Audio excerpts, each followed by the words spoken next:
त्र्यंबकेश्वर संतश्रेष्ठ निवृत्तीनाथ महाराजांच्या रथाची दाखवणी चालू आहे। रथाचे सगळीकडे चारही बाजूने चेकिंग होत आहे। रथ संतश्रेष्ठ निवृत्तीनाथांच्या पालखीसाठी प्रस्थान होणार आहे 10 तारखेला। तरी रथ आपण बघतोय की रथ सजवलेलं म्हणजे सज्ज झालेलं आहे। प्रत्येक ठिकाणी टायरसुद्धा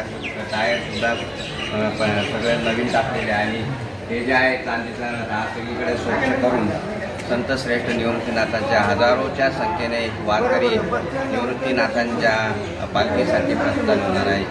आणि आज एकादशी पर्वकाल असल्यामुळे की वारकरी त्र्यंबकनगरीमध्ये हजारोच्या संख्येने दाखल झालेले आहेत आणि काही ब्रह्मगिरी प्रदक्षिणा करत आहेत। ब्रह्मगिरी प्रदक्षिणा करून कुशावर्ताव तीर्थस्नानासाठी होऊन काही मुक्कामी इथं त्र्यंबकेश्वर नगरीत दाखल झालेले आहे। त्र्यंबकेश्वरहून सतीश देशपुत्री।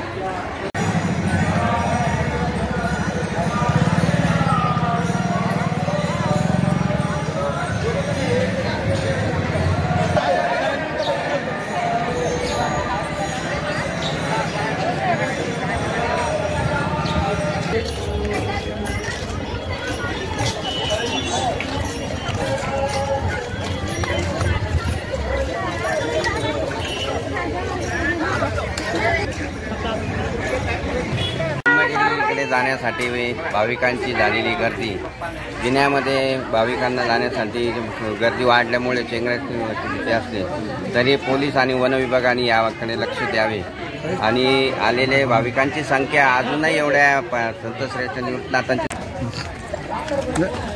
कुठून आलात तुम्ही सांगा? आम्ही परभणीला आलो।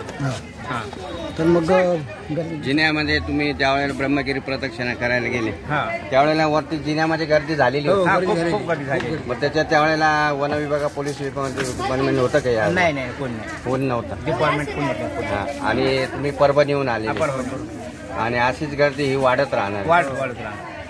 तुमचं नाव काय? माझं नाव रंगनाथ गणपतराव शिंदे। ओके, चालेल।